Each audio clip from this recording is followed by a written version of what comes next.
Hello friends, welcome back to my channel. இன்னைக்கு நம்ம சேனல்ல பார்க்க போறது ஒரு சாம்பார் ரெசிபி தான். இந்த சாம்பார் ரெசிபி வந்து நாகர்கோயில் ஸ்பெஷல் சாம்பார். நாகர்கோயில்ல கல்யாண வீடுகள்ல போறப்ப அந்த சாம்பாரோட டேஸ்ட் ரொம்ப தனியா இருக்கும், ரொம்ப சூப்பரா இருக்கும். அது நம்ம எப்படி வீட்ல வந்து வைக்கிறது அப்படினு தான் இன்னைக்கு நம்ம சேனல்ல பார்க்க போறது.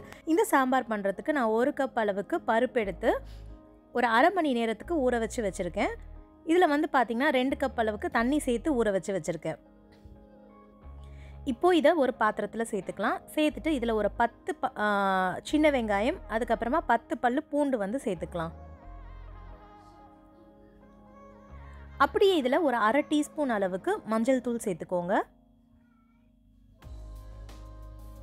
கூடவே தேவையான அளவு உப்பும் சேர்த்துக்கலாம். சேர்த்துட்டு இதை கலந்து விட்டுட்டு லோ ஃப்ளேமில் ஒரு 10லேருந்து 15 நிமிஷத்துக்கு இந்த மாதிரி க்ளோஸ் பண்ணி இதை வேக வைக்கணும். பருப்பு வந்து பார்த்திங்கன்னா ஒரு 70% தான் வேகணும். 70% வெந்துச்சுன்னா போதும். அதுக்கு மேலே வெந்துச்சுன்னா டேஸ்ட் மாறிடும். இப்போ வந்து பார்த்திங்கன்னா எனக்கு கரெக்டாக 15 நிமிஷம் ஆயிடுச்சு. பருப்பு இந்த அளவுக்கு வெந்துருச்சு. இப்போ இதை அப்படியே கொதிச்சிட்ருக்கட்டும். நான் என்னென்ன காய்கறிலாம் இன்றைக்கி சேர்க்க போகிறேன்னு உங்களுக்கு காட்டுறேன்.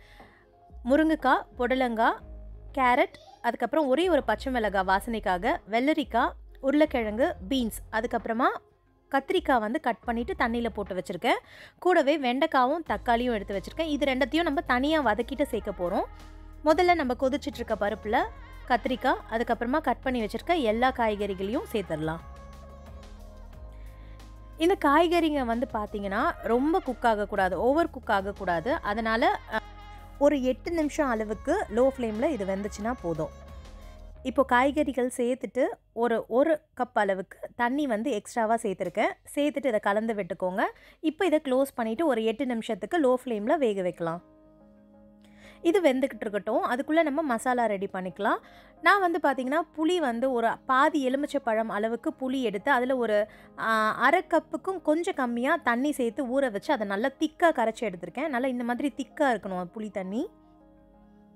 இப்போது இதில் 1 டீஸ்பூன் அளவுக்கு மிளகாய் தூள் சேர்த்துக்கலாம். கூடவே 2 டீஸ்பூன் அளவுக்கு நல்லா ஃபுல்லாக சாம்பார் பொடி சேர்த்துக்கோங்க. சேர்த்துட்டு இதை நல்லா திக்காக லம்ஸ் இல்லாமல் கரைச்சி எடுத்துக்கோங்க. இந்த மாதிரி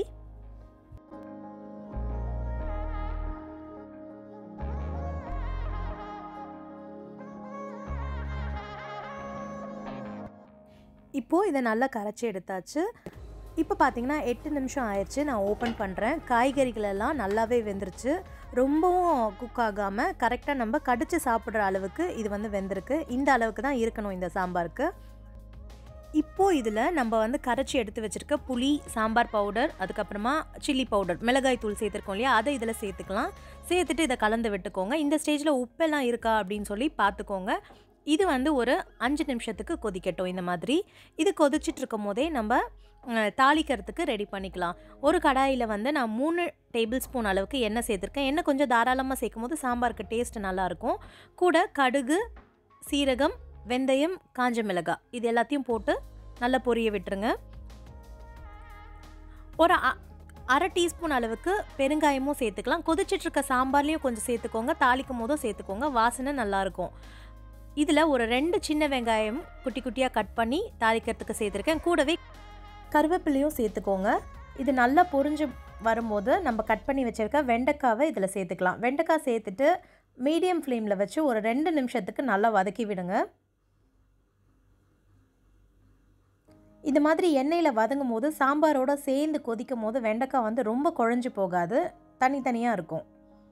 இப்போது 2 நிமிஷம் வதங்கிறதுக்கு முன்னாடி கொஞ்சமாக உப்பும் சேர்த்துக்கலாம், வெண்டைக்காயில் உப்பு இறங்குறதுக்காக. ஓரளவுக்கு வெண்டைக்காய் கலர் சேஞ்ச் ஆன பிறகு நம்ம இதில் கட் பண்ணி வச்சுருக்க தக்காளியை சேர்க்க போகிறோம். ஒரு தக்காளி வந்து பெரிய சைஸாக ஒரு தக்காளி வந்து கட் பண்ணி வச்சுருக்கேன், அதை இதில் சேர்த்துக்கலாம். இதையும் ஒரு 2 நிமிஷத்துக்கு மீடியம் ஃப்ளேமில் வச்சே வதக்கி விடுங்க.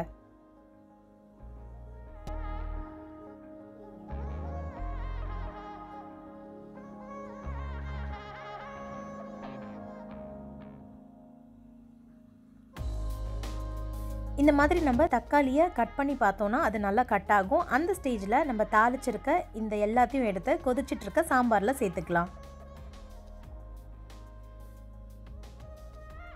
இந்த மாதிரி எல்லாத்தையும் சேர்த்துருங்க.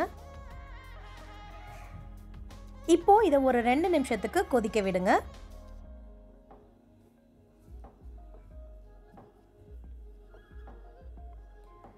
அவ்வளோதாங்க, இது நல்லா கொதிச்சிருச்சு 2 நிமிஷத்துக்கு. நாம் செஞ்ச நாகர்கோயில் ஸ்பெஷல் கல்யாண வீட்டு சாம்பார் சூப்பராக ரெடி ஆயிடுச்சு.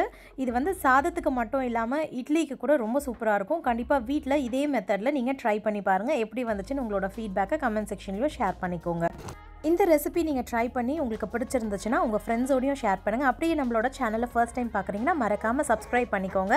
பக்கத்தில் இருக்க பெல் ஐக்கனையும் கிளிக் பண்ணி வச்சுக்கோங்க. ஓகே ஃப்ரெண்ட்ஸ், தேங்க்ஸ் ஃபார் வாட்சிங். இனி நம்ம இன்னொரு வீடியோவில் மீட் பண்ணலாம். அது வரைக்கும் பாய், டேக் கேர்.